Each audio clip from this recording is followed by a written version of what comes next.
Көздү чоң ач, жол тартибин билип ал. Күбөлүктү сатып албай билим ал.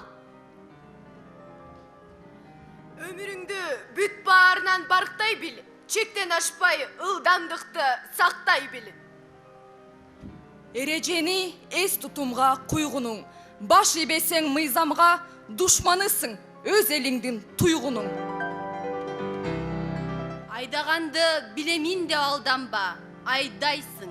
Жол тартибин окуп, билип алганда. Билимдүүлөр жол менен үйрөнөт. Билимсиздер сом менен үйрөнөт. Билимсиз айдоочу өмүрдүн коркунучу.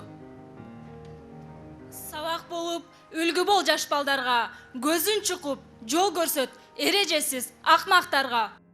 Жан талашпа, жол талашпа, кырсык эле кетесиң, барар жерге эрте чык, убагында жетесиң. Билген акырын айдайт, билбеген качырып айдайт. Кызыл күйсө токтош керек, эси жоктой элербей, кыянатты кылганыңа тагдыр жетет кечирбей. Кызыл күйсө билесиң, токтош керек. Тыгындарга толтуруп, кайчы кеткен жолдорду тоспош керек. Жолдун көркү мыкты унаа, унаанын көркү билимдүү айдоочу. Ойлончу, көзүңдү аста жумуп, кутуласың майыге акча сунуп, бир күнү бирөөнүн өмүрүн алба жулуп. Акылдуу жан талашпайт, жол талашпайт. Акмак шашпаса да, чектен ашып карбаластайт. Майы менен талашсаң да, эрежеңди сайрай бил. Баарынан да оңулукту, машинаңды айдай бил. Ары жок адам адыраңдап айдайт.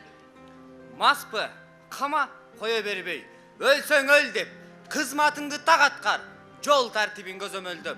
Майычинин сөз өткүр, айдоочунун көз өткүр болушу керек. Мыйзам бузса төлөсүн, жаман көрсүн, жектесин. Эң башкысы майчы итчилик сенден кетпесин. Айдоочуну даңазалаган билим, мас каралаган жиниң. Көзүңдү күзгүдөн жылдырбагын. Мээң эрип телефондо бейгүнө өмүрүңдү сындырбагын. Билимдүү айдоочу жол эрежелерине таянат. Ал эми билимсиз айдоочу чоң эжелерине таянат. Мыйзам бузса жооп берип жалкышсын. Чоңу да, кичинеси да өз айыбын тартышсын. Мээден алат, буттан алат буларак. Ичсең рульга отурбагын, айдабагын, жүздөн ашып кубалап. Борун басып, ыйлаттырып кыйланы, чектен ашып, зуулда учуп шамалдай, бүлүндүрүп өмүрлөрдү кыйбачы, жол тартибин, эрежени сыйлачы. Сезип жүргүн, коомдун сага пайдасын, ачкычты бер, ичип алсаң, сенден соосу айдасын. Ажалга эрте кезиккенден көрө жумушка кечиккен жакшы. Унаа темир, алса болот жаңылап, а сен сүзүп, дүйнө салган адам кайдан табылат? Акылдуу фара күйсө түшүнөт, акылсыз сүзмөйүнчө түшүнбөйт. Чектен ашып, жөөлөп өтсөң коркосуң да, кырсык деген каш кабактын ортосунда. Мыйзам бузуп качкан да Кудай дейт. Кубалаган да Кудай дейт. А бирок Кудай кубалаган тарапта. Биз өксүгү бүтпөс чаң жолдон, өкүнүү бүтпөс кан жолдон, байга кең, акедейге тар жолдон чарчадык. Чарчадык. Келгиле, эч бир кири, чыры жок. Поэзия жолуна сапар алабыз. Кимдин жолуна? Акбар Кубанычбековдун.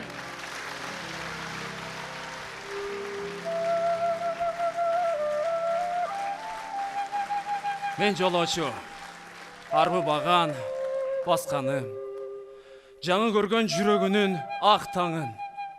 Курчуп сокур, Кудай сезген кезимден куурайдайда пайда таба албадым. Чейрек өмүр чектен чыгып короду, чын дүйнөмдү билбес жандар тоноду. Угайланып баратканда жаш туруп, узактардан кол булгады жолуңу. ага карайт. Бүткүл дүйнө аялам. Анда чексиз боорго тартып аяган. Эч ким мени түшүнө албай дечимин. Эми жалгыз жаратканга таянам. Мерими көл, апакем бар, баратам. Мен алардын баркын билип баратам.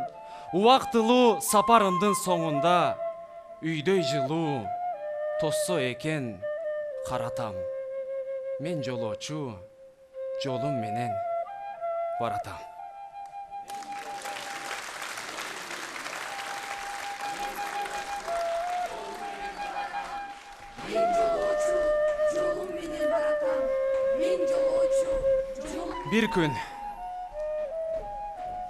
Бир күн келет сени аламга жетелеп.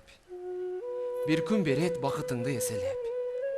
Бүтөлгөндөй туш тарабың сезилип, бир күн берет. Бир күн өтөр тагдырыңды жемелеп. Бир күн сызып самолеттой баратшу, бир күн учуп кайрылбаган канаттуу, бүт баардыгы жайланышып калганда бир күн келип жан дүйнөңө салатчу. Бир күн келет талайыңа кошуп шаң, бир күн менен эки жүрөк кошулган, бал сыяктуу ширин уну жуттуруп, бир күн бөлөт ажырашпас досуңдан. Бир күн мезгил канат күйлөп учканат, бир жыл күткөн бала жытын жыттатат, бийигинде жүрсөң дагы асмандын, бир күн өтүп өмүр аздан кыскарат. Бир күн келет ажал сурап атаңды, бир күн келет өлүм тооруп апаңды. Болсо болор, бирок кечтен берсинчи, бир күн үчүн 1000 күн тартчу капамды. Бир күн болот үмүтүңө шам чырак, бир күн жомок ак боз атын камчылап, бир байрагын көтөрө албай сүйүүнүн, бир күн менен бүт сезимдер жанчылат. Бир күн аалам кубанычка толтурган, бир күн жаман жакын бооруң жок турган, билик өчүп калыш үчүн үмүттүн, бир күн арсыз шайтан менен дос кылган. Бир күн кээде оору берсе жок чыдам, бир күн жолун көрүнбөгөн бос туман, бүгүн дагы кагаз кара өңүлүп, бир күн менен ырымды окуп олтурам. Бир күн акыр кыяматы келет дейт, ал күн катал, коркунучтуу, мерез дейт, арамалын өмүрүңдүн кылынган, бир күн калбай периштелер эсептейт. Бир күн турса жүрөгүңдү чок короп, бир күн күйүп алоолонгон от болот. Биз адамдар ыйман гүлүн соолутсак, бир күн менен бул жер жүзү жок болот. Бир күн келип гүлдүү жерден чаң учат, бир күн келип күткөн жандар табышат, биз алып барсак өткөндөрдү мүрзөгө.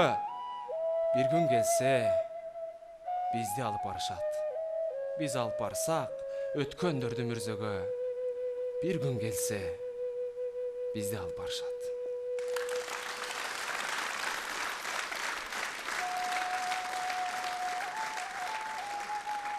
Ассаламу алейкум. Сабыры Алатоонун мөңгүсүндөй, кадыры ысык көлдүн толкунундай болгон жамы кыргыз журту. Баарыбыз ыр окуйбуз, же болбосо эгемен элге ыр сунам, же болбосо колумда турган бир күн аттуу экинчи поэтикалык ыр жыйнагымдын жана бир күн аттуу аудио китебимдин бет ачарына келген коноктор амансыздарбы? Бүт эле ырымды жатка билчилем, бирок бүгүн көп ырларымды негедир унутуп калыптырмын. Ушуну менен көптөргө болгон таарынычтарды унутуп калсам экен деп атам. Анда эмесе адамдын өмүрү ирмем экен. Бүгүн көргөн адамдарды эртең көрө албай калышыбыз мүмкүн экен. Келиңиздер, ошон үчүн бүгүнтөн баштап бири-бирибизди сыйлайбыз деген ниетте ирмем деген ырымды окуп берейин. Өсөт гүлдөр багбаны багып жатып, өтөт күндөр алчысын алып жатып. Өчү ардай убакыт шашып турат өмүрүмдүн жаштыгын алыстатып. Жолдо барам, түбү жок жолдо барам, жалын кечип жашоодон өрнөк алам. Бүтчү күндү унутуп койгон менен баскан сайын жакындап көргө кадам. Адам деген көпүрө турмушуна, адам деген жөлөк да курбусуна. Күч бар кезде биригип бир муштумдай курсак экен көпүрө кыргызыма. Сен өлбөйсүң, артыңда изиң калса, сен жашайсың, тарыхта ишиң калса, ташты талкан кыла бер сапарыңан, темир кессең мокобос мизиң барда. Кээсине ме, кээсине тилден берген, өлбөчүдөй өмүргө кимдер келген. Билсең бул күн тутанып тутанбаган, бүлбүл эткен жарыгы бир ирмелген. Бүлбүл оттун жарыгы бир ирмелген.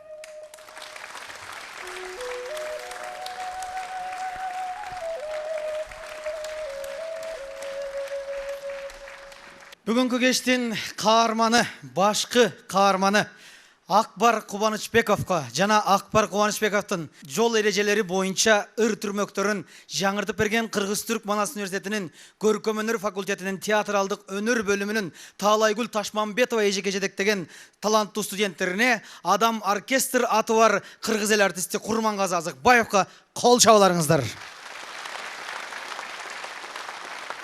Амансыздарбы?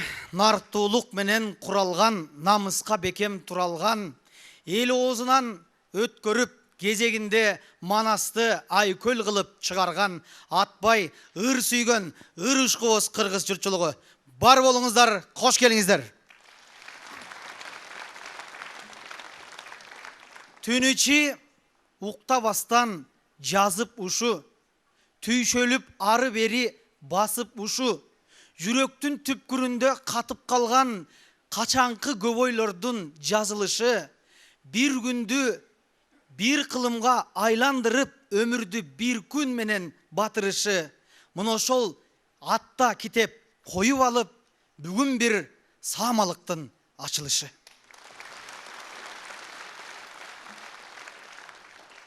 Балким жаш, бирок жанган асманыңар, колдойм деп бизге кадам таштадыңар.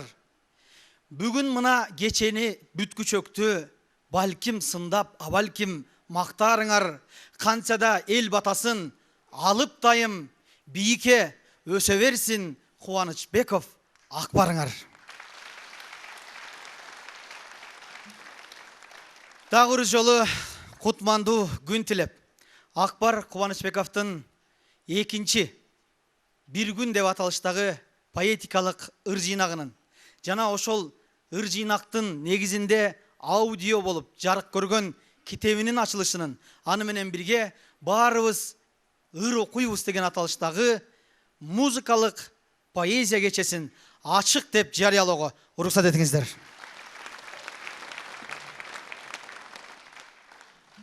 Эмесе колдорунда комузу, таңдайында добушу, бүгүнкү күндүн негизин айтайын деп Акбардын чыгармачылыгын бир күнү кандай башталып, кандай бүтөт экен ошону байкайын деп астыңыздарга Кыргыз Республикасынын эмгек сиңирген артисттери Төкмакындар Жеңишбек Жумакадыр, Азамат Болгонбаев келе жатат. Тосуп алыңыздар.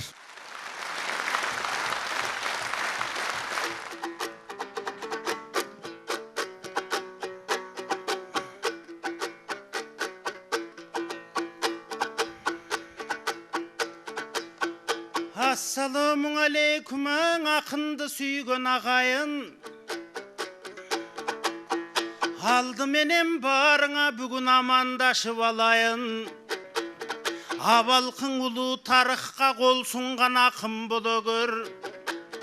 Бул китебиңде жазылгандай энелердин кадырын сыйлаган акын боло көр. Чын сөздү жазып дептерге чыңаган акын боло көр. Эл бускан ар бир адамды сен сынаган акын боло көр. Көңүлүн ар бир окугандын ырдаткан акын боло көр. Ел жеген жана чоңдорду туйлаткан акын боло көр. Ар бир кыргыз барганда сыйлашкан акын боло көр. Калдайган элдин ичинде кадырын тилейм башыңдын. Түйшүккө толгон ырларды, түйшүккө толгон жыргалдың Акбар бир күнгө кантип батырдың. Ай жарыгындай кыргызга тийип жаткан акын бол. Ай тарала тоодой кыргызга бийик жаткан акын бол.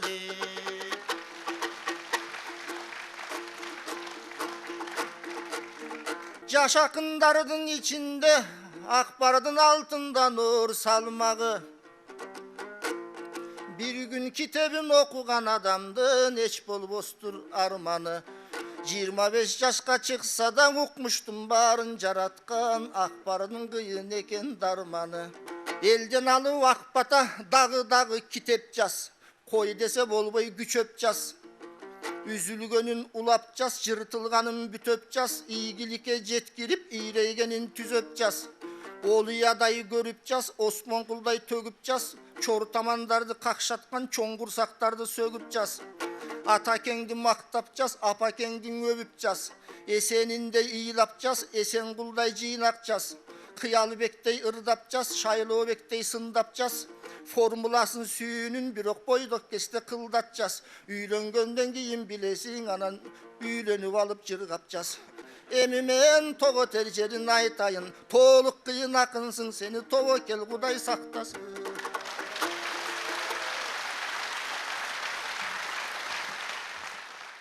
Акындык өнөр эл алдына чыгып, көпүлдөтүп ыры окуу менен эле түзүлүп калбайт экен. Бир топ түйшүгү бар. Ойду казганың, топ-топ жазганың бир маселе. Аны басканың экинчи маселе, элге жеткирип таратканың үчүнчү маселе. Бирок мына ошол казып, жазып, топтогондон кийин өзүң билип эле кендириңди кесип, киндигиңди түйүп чыгарып жибере албайт экенсиң. Улуулардан бата алмайынча кичүүлөрдүн иши жүрүшпөйт дейт. Биресе бата катары, биресе агалык жакшы кеп кеңеши катары, биресе устаты катары.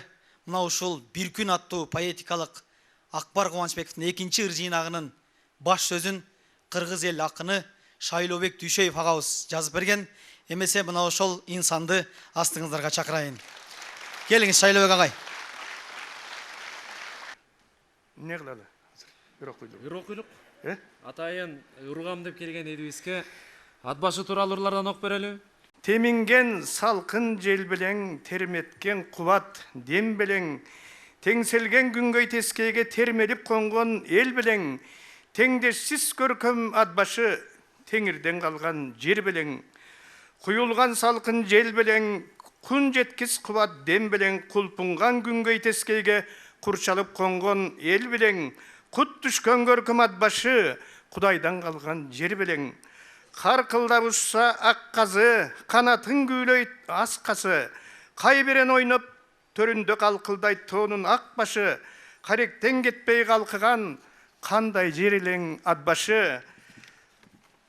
Көк токой тоосу кулпунуп, көк кашка өзөн суу тунук, көбүгүн чачкан дайраңын көөдөнү көккө умтулуп, көз жоосун алып гүлдөрү көз ымдап турат умсунуп, туманы тунуп карыгып, тулаңы бутка чалынып, туш-туштан туйлап булагы тукаба шибер жамынып, тузнанын сунуп ат башың турат го бизди сагынып. Кайыгып шумкар учкан жер, кабарын дүйнө уккан жер, кан жолдо жаткан берметтей кадыры кымбат кутман жер, казыгы алтын калкындан кайрандар кайнап чыккан жер, кыз сайкал күлүк чапкан жер, Кытайдын жинин каккан жер, кылымдап коргоп өз элин кыдырып кошой баскан жер, кыргыз деп келип Алмамбет кыйылып мында жаткан жер, Аксайдан күлүк чапкан жер, Айкөлдөр сүйүп тапкан жер, Алтайдан келип манасың аралап күндө баскан жер, Ажыбек Тайлак Баатырдын алдында сөөгү жаткан жер, Боз туман тоодон көчкөн жер, бой тумар тагып өскөн жер, бол жошкон менен кошулбай боз туйгун жашын төккөн жер, бороонду бойлоп үкөйлөп боогачың боздоп өткөн жер, калкылдап туман көчкөн жер, караанын кармап өскөн жер, карайлап уулун алдырып кайың тал жашын төккөн жер, канаты ташка кайрылып казыбек какшап өткөн жер, калк болсоң калкты сактай жүр, канатын куштун какпай жүр, карарган байлык кеп болбойт, кадырын жандын барктай бил, кабылан чыккан уулуңду кашайтып белге чаппай жүр, балбылдап даңкы кечеги, байгеден озгон нечени, учугуң улап келаткан уул кыздын арбын эсеби, тагдырын таптап баалап ал, таланттын болсоң мекени.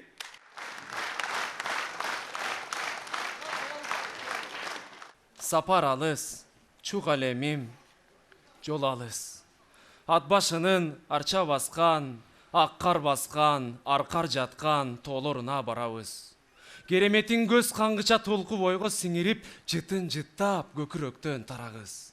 Сапар алыс, чук алемим токтобо, тетиги бир кезекте мен чоңойгон чеч дөбө, кыдыр дарып, кут уялап, мөмөлөгөн жер тура. Баргым келди ал күндөрдү көз алдыман өткөрө. Сапар алыс, чуг алемим чачсаң тер, бизди көрүп, кучак жайып, тосуп алсын асман, жер. Бар туугандар, бар паңдашат, бирок мени томсортот, боз дөбөдө, жакындарым жаткан жер. Сапар алыс, чуг алемим, калемим, жол салабыз өңгөн жерге, өскөн жерге данегим, түгөн бөгөн, көнөр бөгөн, өрөң кокту сырларын, өмүр бою жасчу оюм бар менин. Сапар алыс, жолдор узак, чалык багын калемим.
Акбар Кубанычбековду колдоп келген чыгармачыл жааттагы агалары бар актер Жолдошбек Жанжугит уулун, теле алып баруучу радио диджей Чыңгыз Мырзаевди, акындар Бердибек Жамгырчиев, Умар Нусубалиевди чакырып алалы.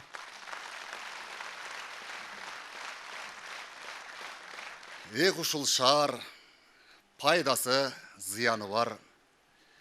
Көксөп жүргөн көптөрдүн сыягы бар. Иштеп, окуп элеттен келгендердин киши болсом деген бир кыялы бар. Бир убакта бир топ жыл мындан нары эптүү экен айтканы, кылгандары. Сиз бар үчүн чоң ата мен жүрөмүн, сиздин эмгек бул жазган ырлар дагы. Балам окуйт, борбордо жалаң бешке, деп сүйүнсө ичинен таңдан кечке.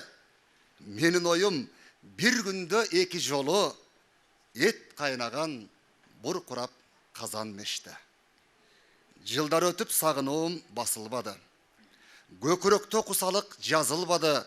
Ортодогу 410 чакырымдар бөлүп турат атаке азыр дагы. дүйнө жүзін қыдырта ала албадым. Bir жылда 5 қашыңа бара албадым. Жашоо, турмуш, билимдин аркасынан жарым айга жаныңа кала албадым. Уақыт шар, билгизбей картайтууда, сагындырып далайды саргайтууда, эки атты экөөбүз минсек деген кыялдагы максатым айгай чууда. Бакытына балдардын ташыбаган, кары болбойт кубанып жашыбаган, башкалардын билбеймин чоң атасы, а меники чынында асыл адам. Башкалардын билбеймин чоң атасы, а меники чынында асыл адам.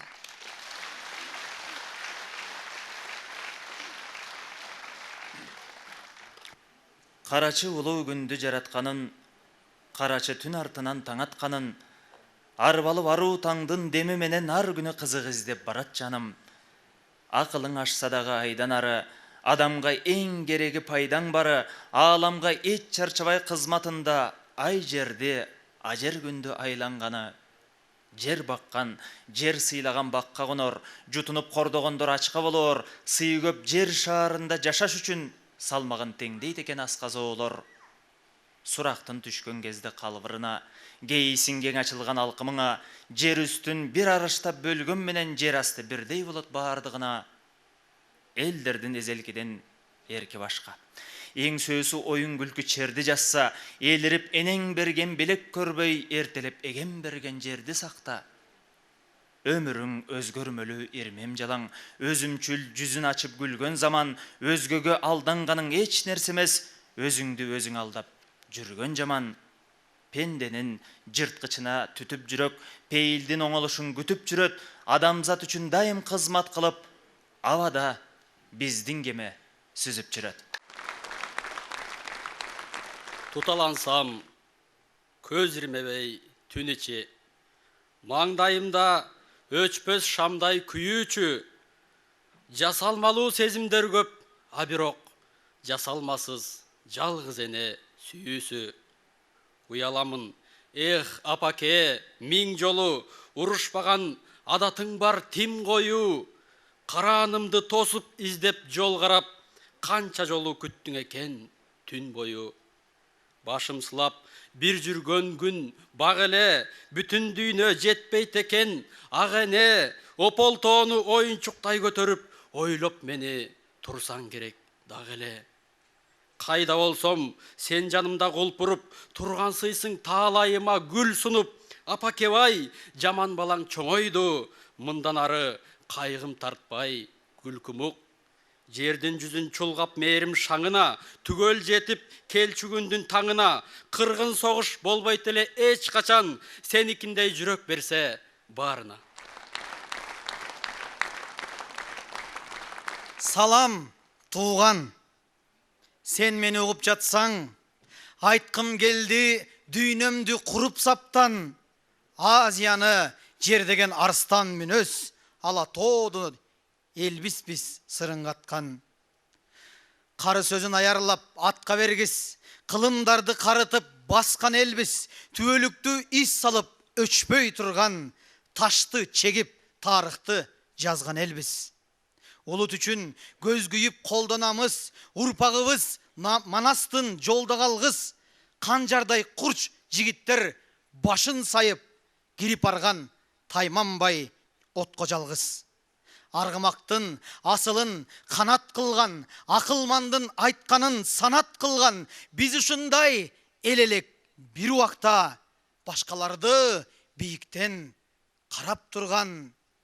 Эх, кыргызым, азыр эмне болдук? Эптеп, септеп күн көргөн пенде болдук. Обон жаатында дагы бир топ Акбар Кубанычбековдун сөзүнө жазылган ырлар ырдалып, жүрөктө жатталып, эл арасына тарап келе жатат десек, жаңылбасак керек. Эмесе сөзү Акбар Кубанычбековго таандык, обону Нурмат Садыровго таандык, Адам бойдон калгын өзгөрбөй аттуу чыгарманы Данияр Эрматов аттуу уулуңуздар аткарып бермекчи.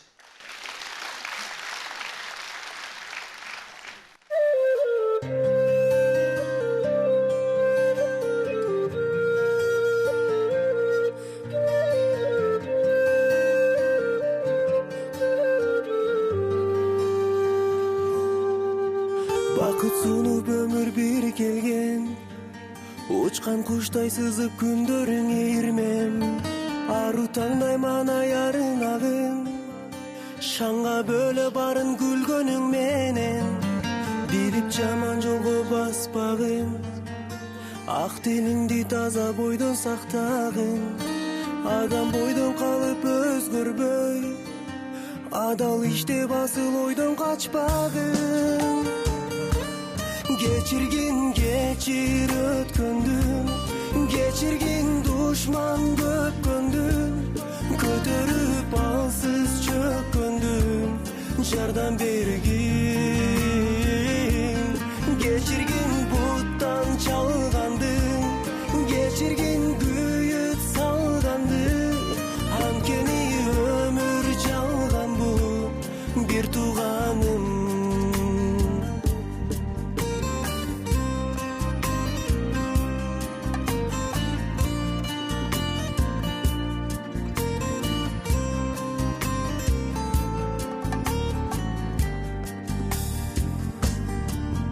Убактуу билсең тактыңда, байлыкка бийликке дилиң азгырба.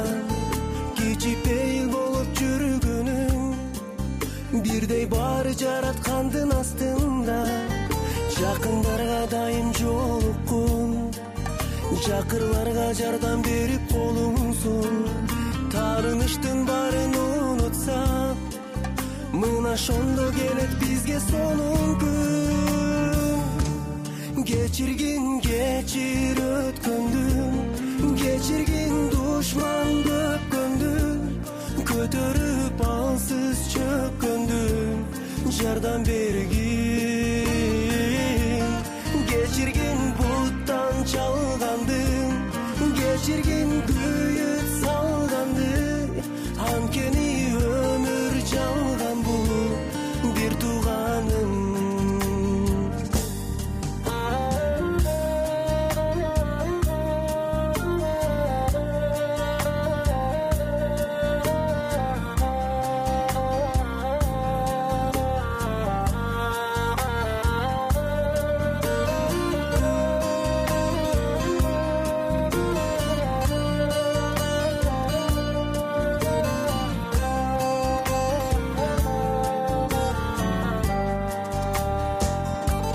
Geçirgin geçir ötkündüm, geçirgin düşman gökkündüm, kötörüp alsız çökkündüm, jardan bergin. Geçirgin buttan çalgandım, geçirgin güyüt salgandım, hankeni ömür çalgan bu bir tuğanım.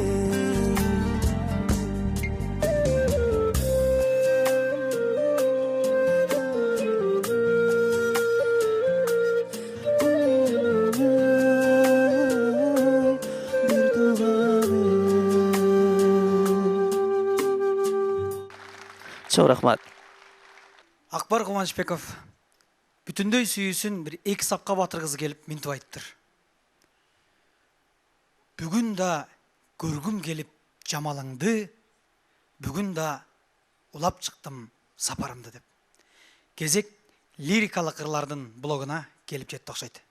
Эмесе жаштар театрынын артисти Динара Идрисова кызыңыздар жана ошондой эле Марал ФМ радиосунун алып баруучусу Алишер Анарбек уулу Акбар Кубанычбековдун сүйүү темасындагы ырларын жаңыртмакчы. Билесиңби? Эстен кетпей сенин демиң. Билесиңби? Балдай таттуу эриндериң. Өчүр албай кыялымда жашап азыр. Өткөнүмдү унутууга жеңилбедим. Билесиңби? Сүйгөн элем кандай болсоң, мууздай эрип жок болдуң сен кармай койсом. Жүрөгүмдүн бакчасында канат кагып, кетпей турчу, түбөлүктүү жандай болсоң. Карайлаткан айтчы менде өчүң барбы? Ката кетсе, жаңылыштан кечир жанды. Кубанычым, күлүшүмдү унуттурган көкүрөктө Анткени сага болгон сезим калды. Билесиңби, мен сени кандай туттум. Бул дүйнөгө кысылып, батпай бүттүм. Бардык нерсе өзүңсүз чоочун болуп, бир сен деген оюңдан кайтпай күттүм. Өзүң бардай жаз күнүн таба албадым. Жүрөгүмө жаз келип, сагаладым. Кышымды да, жазымды да, күзүмдү да өзүң менен кошо ала кеттиң. Түстүү болгон бул учур жалган жашоо. Түркүн тагдыр жел ойлор калган жашоо. Турмушумда жетсең да бардыгына түгөйү жок. Мезгилсиз калган жаман. Түгөйү жок. Мезгилсиз калган жаман.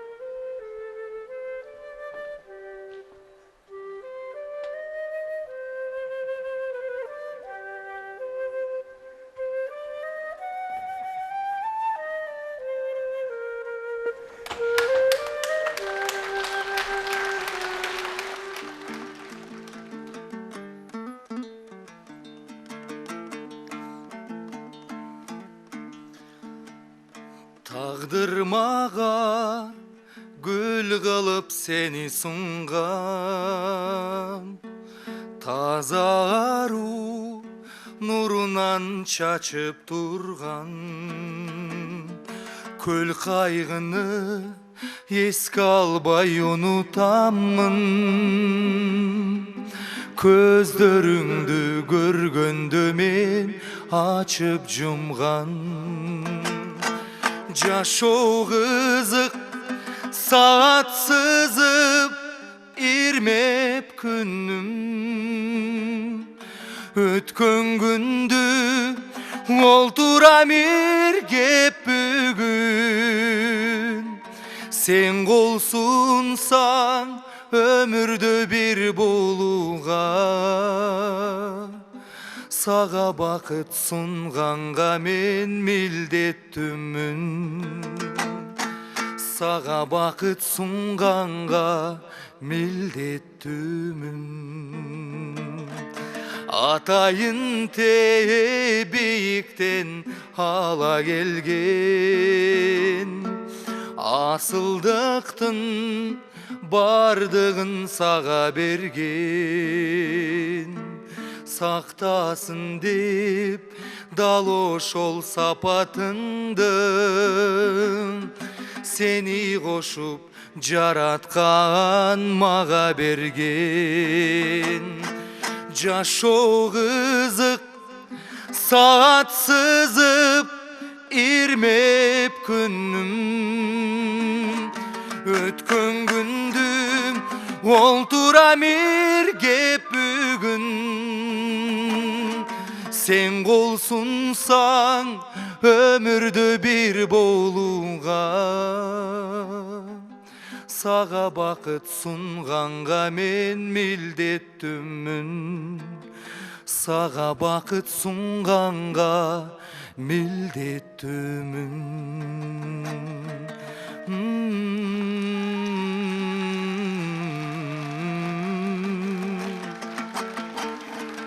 Каран болуп жаныма коштоп жолум, кыйын күндө кырашып коштошпогун. Мен бактылуу болбосмун башка менен, тапсам дагы өзүңө бир окшошконун. Жашоо кызык саат сызып ирмеп күнүм, өткөн күндү олтурам иргеп бүгүн. Сен кол сунсаң өмүрдө бир болууга, саға бақыт сұнғанға мен милдеттімін. Саға бақыт сұнғанға милдеттімін.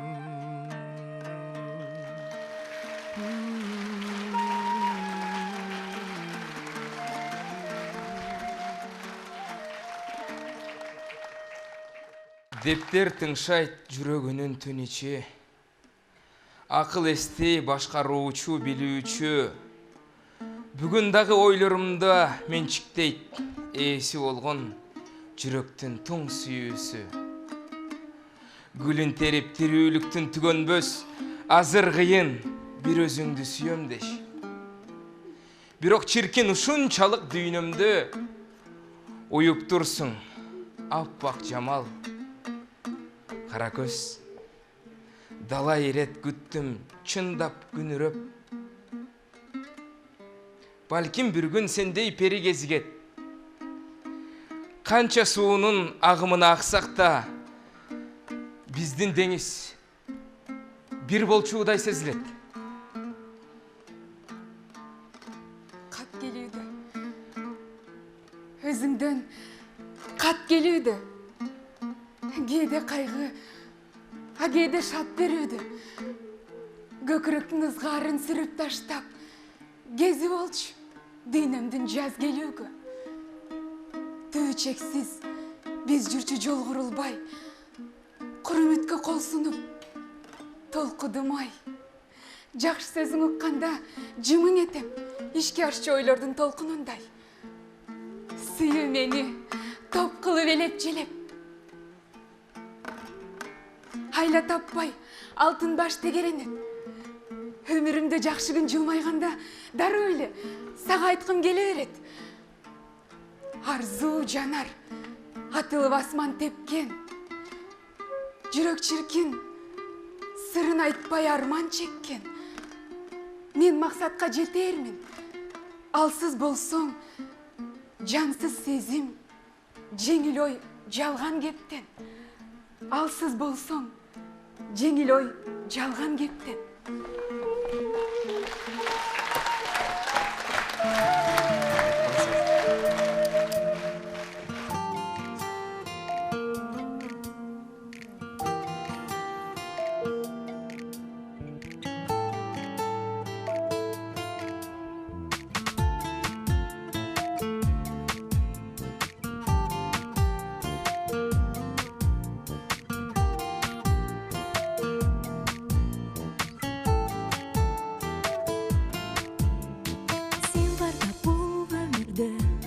Бағым бар бұл күнді, жашомдың мезгілдерін бөлөдің түркүнгө.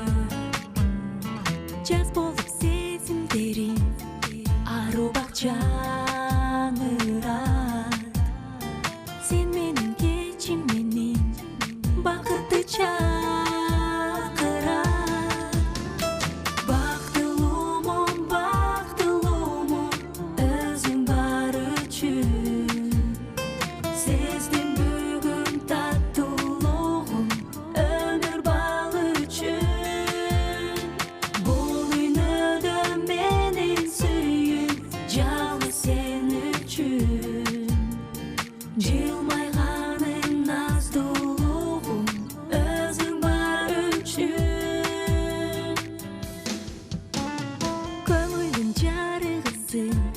нурдан қан тилетти, жанымдын жарымсың агартқан жүрөктү. Сен барда бар ырысың жашаткан үмүттү. Салбасын сүйүүбүзгө эч ким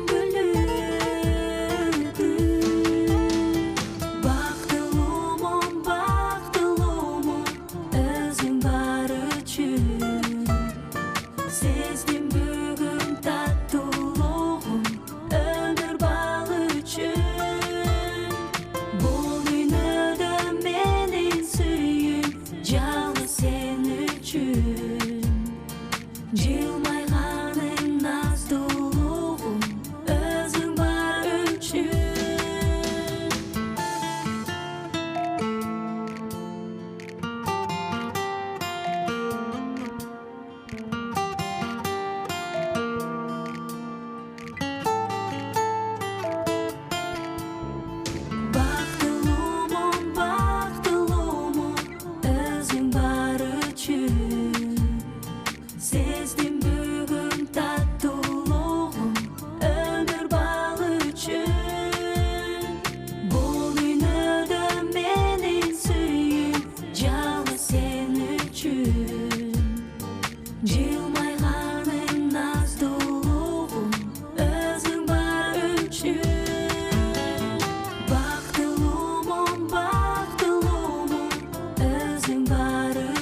Көп болду.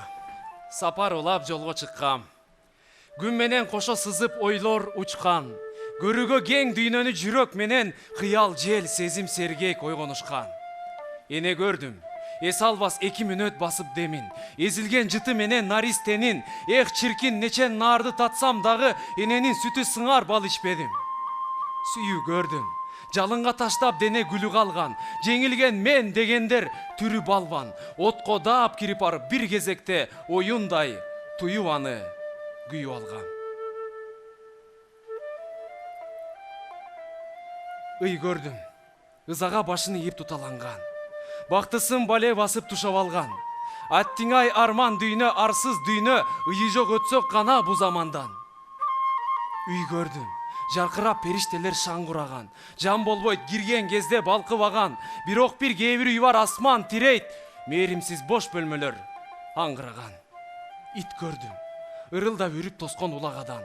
Жакшы кеп козгосоң эч ынабаган. Иткене кеп козгойт деп ойлобогун, ичи ит үрүп тоскон бирок адам. Шаар көрдүм. Түнкүсүн күндүз күдөй жарыгы бар. Адамды бат өзгөртчү агымы шар. Үйүңө жеткиргенге даяр турат. Өмүрдөн башка сатчу бардыгы бар. Чоң көрдүм.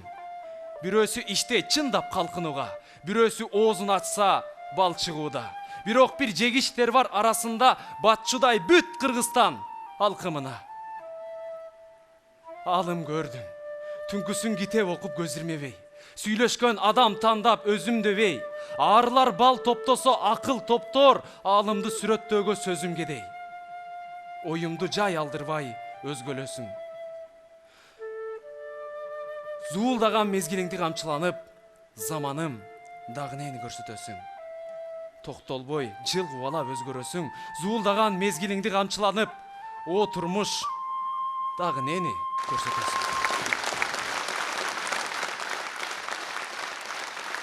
Бирөө күтөт бактысын жараткандан, бирөө сурайт сүйүүсүн бар асмандан.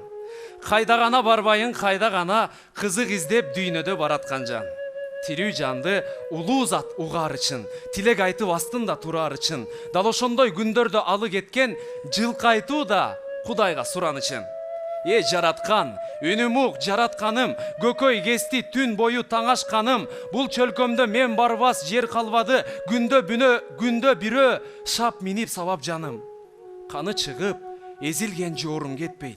Ушул күндөн туулган күн шорум кетпейт. Неге мени жараттың жылкы кылып, булда жандык аяйын боорум дешпейт. Адам болуп астыңда турсам эмне, кадыр барыкты кемитпей сунсаң эмне, буларга эмес өзүңө түптүз гана кулуң болуп кызматым кылсам эмне. Айтканымдын бардыгын эгем сезсе, асман жарык деп үн чыкты деген кезде. Артың кара, тобо кыл, шүгүр кылгын, арманыңды өтө көп тереңдетпе. Жылкы мойнун бурду да гүлүңдөдү. О жараткан, кечиргин бүгүн мени. Гүлгө онаган эшектей болгучакты, гүлүк деген атым бар, шүгүр деди. Эшек анда жалбарып ыйламсырап, жылкы болуп калууну турган сурап, адамдардын болоюн сүймөнчүгү айландырчы, картайтып жылдар жылат.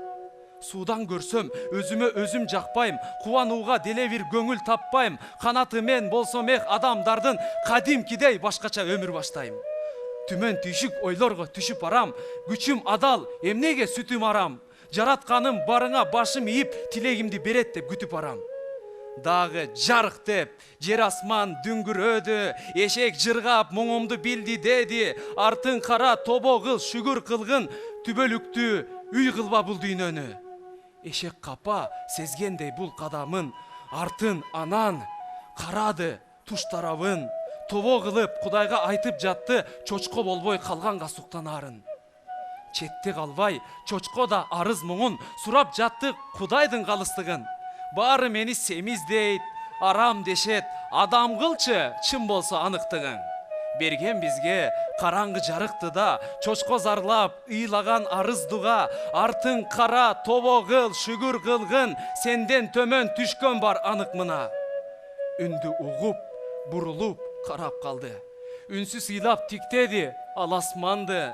Чочко бойдон жүргөнүм артык экен, кечиргин дейт жалбарып жаратканды. Чочко көргөн жолдогу адам эле, кебетеси кешпири жаман эле, итке берсең кайрылып жыттап койбос, арак эле, ичкени арам эле. Айван жатпас, көк жалтаң тоңдо жаткан, адам баскан кадимки жолдо жаткан, бүт дарегин жоготкон бир мас эле, бийиктигин унутуп шорго баткан. Жөн отурбай, сүйлөнүп былык кептен, ичкен жандар күүлөнүп чириздешкен, малдан төмөн түшүргөн даражасын арак кирип ыйманы чыгып кеткен. Эбегейсиз бактысын ашырып чын, ээси кылган бүт бардык макулуктун, кандай зор күч адамда болгон менен карайлайбыз жолунда азгырыктын. Ойлор турат, түбү жок, чубап кечте, неге укпайбыз аракты тузак дешсе, эмне болот, чочкодон төмөн туруп, тиги жайга мас бойдон узап кетсе.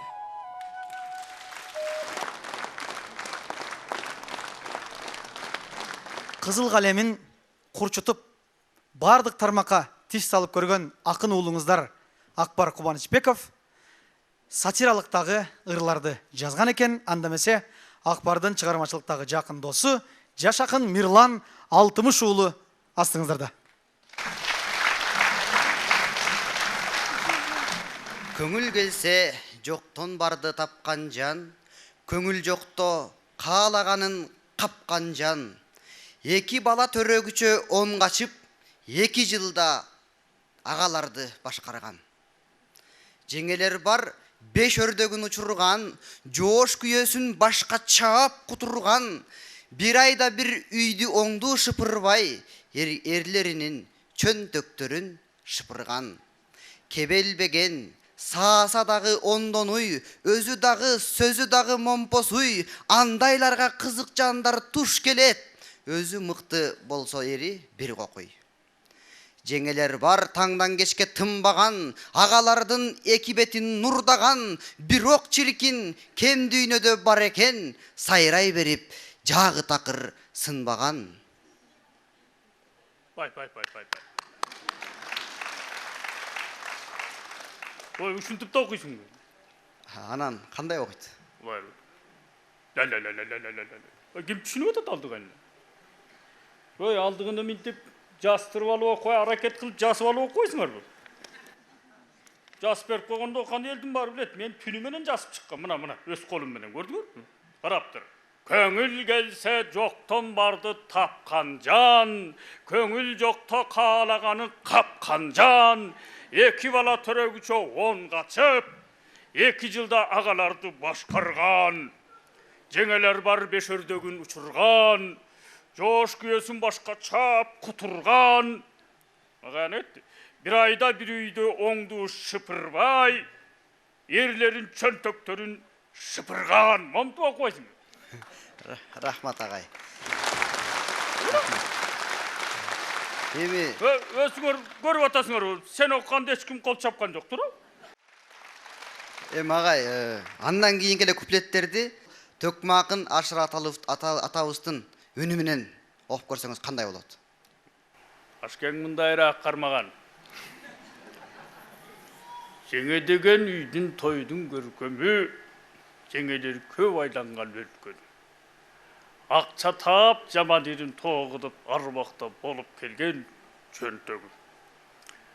Толуп ташып турса дагы чачылбайт. Жакшылыгын 1000 жол айтып какылдайт. Көкпеттиги кармаса кокусандайдын 2 кашы бир бириксе ачылбайт.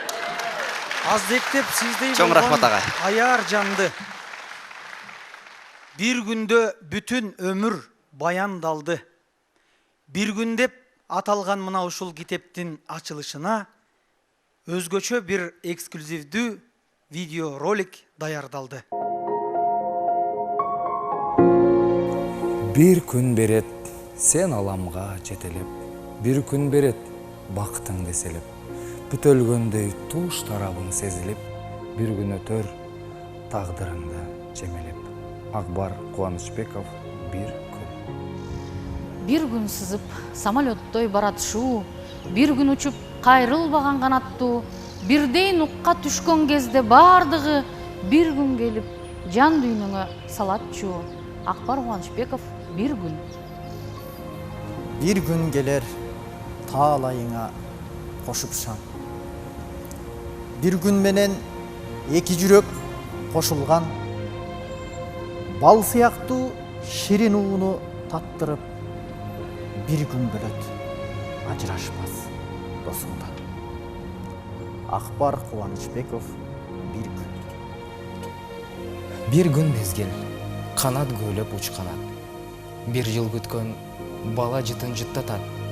Билинбеген бакыт дамын таттырып, bir gün өтүп, өмүр аздан кыскарат.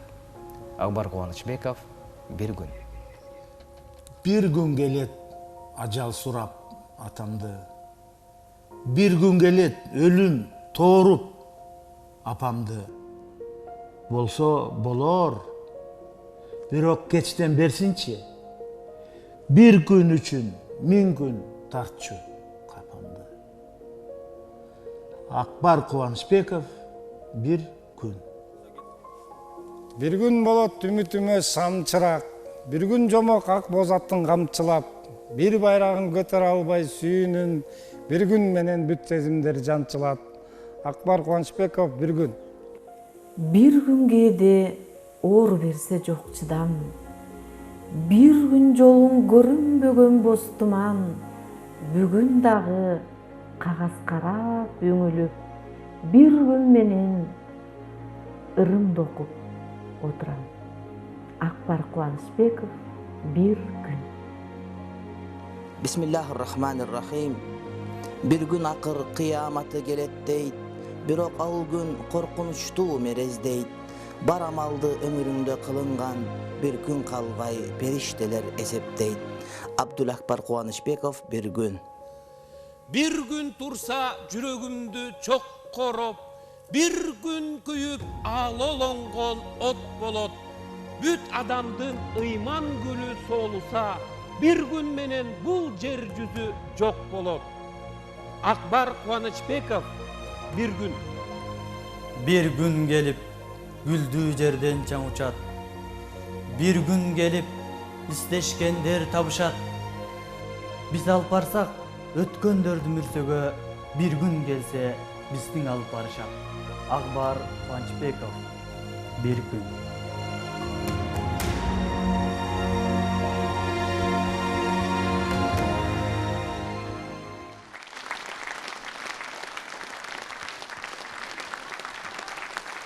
Акбар Кубанычбеков тилдин ыйы. Үмүтсүз, шамал жандуу куруткулар, өзүлүп ажыраган булут сымал, үрөйү уч каналсыз эне тилим, үргүлөп кеткен бидейт улут жулдар. Улуулар баскан жолдун агымында, улуу тил неге калды жарымында? Ушунча таш жүрөкпү уул кызым деп, учурдун күйүп жанат жалынында. Жаркыган мекенимде жылдыз элем, жалтылдап өз ордумдан жылгыс элем. Жарадар жан дүйнөмдү айыктырчу, жардамчы элим кайда кыргыз деген. Апасын мама десе муунун бошоп, арманын ырсап менен уулун кошот. Айласы кеткен байкуш эне тилим, ай сайын муңуна бир муңун кошот. Далайга баркым кетип тепселендим, далайда барыпынан эске келдим. Дарексиз турсам дагы ушул чакта, даректүү ошол күндү эскеремин. 40 жылда бир да байып көбөйбөдүм, калкыма кереги жок көйгөйлөндүм. Куйкалап күйү тезип көкүрөктү, карайлап өз элимди өгөйлөндүм. Сүйлөнбөй кыргызча так бурмаландым, сыйланбай баркым кетип жулмаландым. Сыртымдан сабырдансам ичтен сыздап, саргайган казаны жок тулгадаймын. Эси жок жетим жандай бүлүктөнөм, эскини ойлонгондо күлүктөнөм. Эзелки элим менен келечекте, эне тил өлбөйт го деп үмүттөнөм. Таарынып ыйлап жатат эне тилим, тагынып буйрукталган тагдыр жебин. Тышкы тил кызмат кылбайт өз тилиңдей, таштаба эне тилим элим билгин.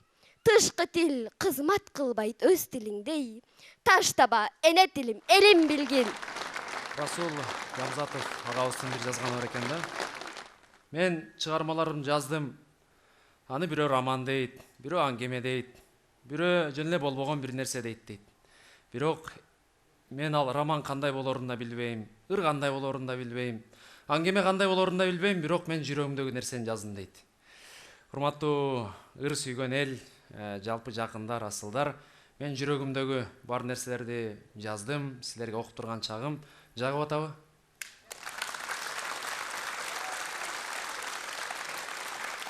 Анда эмесе аз күндүк өмүрдө бири-бирибизди баалайлык деген ниетти дагы ураандык колго алып, сүйүү тууралуу өзүм эмнеге окубайт деши мүмкүн. Залда чоң ата, чоң энем, атам, апам турат. Сүйүү тууралуу ырларды окугандан уялып атам. Ошон үчүн азырынча жашоо тууралуу окуйн, анан кийин буйруса сүйүү тууралуу ырлардан окуйбуз. Жашоо. Жер үстүн кезип, күн көрүп жүрөм. Жалын жаштыкты түн бөлүп сүрөм. Жалгыз баш нени көрбөйт жалганда, жашашты дале үйрөнүп жүрөм. Балдай ширингес өткөнүн билип, баратам мезгил көйнөгүн кийип, кайрылбай кеткен балалык кезим каректе жашап өлмөйүн бийик. Убакыт баарын сездирип салдың, узак жол басып эскирип калдым, балыктай көлдө эркиндигимди турмуш капастап кеч билип калдым. Адашып багыт, билбеген жүрөт, таш болуп катыйт сүйбөгөн жүрөк. Нур чачып жаша, бүгүн биз барбыз, а эртеңибиз сүйлөгөн сүрөт. Шыга улай эле Кантип арам деген чыгармамды окуп берейин. Кимге барат деп, кээ бирлер кыздарга барат деп ойлошу мүмкүн, кээ бирлер болсо ат башыга барат деп ойлошу мүмкүн. Бирок түбөлүктүү өчпөс тема жараткандын астына Кантип арам деген ой толгоомду сиздер менен бөлүшөйүн. Мен жаралдым, дүйнөдө жашап жүрөм. Баскан жолум каткырык, мазак, күмөн. Коомдун жутуп алгандай аң сезимин койкойомун турса да артып күнөм. Келсе кокус акыркы таң аткан күн, ку кекиртек себеби азаптардын, ку дарактай соо байлап мөмө бербес Кантип арам астына жараткандын. Жай намазга жаш төгүп ыйлай албай, ата энемдин бутун өөп сыйлай албай, жакыр тарткан чөнтөгү жан дүйнөсү элим үчүн жан кейип туйлай албай Кантип арам астына жараткандын. Чүкө болуп, үмүтүм өкчөлгөн миң, чиеленген багытым төрт бөлгөн мүн, чындыкты жаап тилимдин калп айтканын, акыретте сүйлөсө көз көргөнүн Кантип турам астында жараткандын. Баба жолун байыты улап басам, байкуш көрсөм жүзүмдү бурак ачам, кара курсак тогуна топук кылып, бир жетимдин башынан сылап асам, Кантип арам астына жараткандын. Азгырыктан адашкан кайта албасам, ар ишиме мактанып айгайласам, көпүрөнү балалык куруп берген ичкен досту ичпе деп айта албасам, Кантип арам астына жараткандын. Туман басып, көзүмдү дардаңдасам, түккө турбас ак чүчүн жалмаңдасам, ар мүнөттө жүзүмдү алмаштырып, адам болбой калуудан ардан басам, алганымдын артыгын бере албасам, ар намыска азыртан келе албасам, убакытты пайдама жеңе албасам, Кантип арам астына жараткандын. Жасалгандай таптаза тунук нурдан, гүл жыттанган кыз дүйнө кызыктырган, мээ айланып жүзүнөн өпкөн кезде мээримдүүнүн өзүн да унуттурган. Кеңкейемин өмүрдөн түргүткөнгө, эмне таптым түбөлүк түркүк жерде, айткылачы, кайсыл кылган ишиме мактанайын, силер менен коштошуп күн бүткөндө. Айткылачы, кайсыл кылган ишиме мактанамын, силер менен коштошуп күн бүткөндө.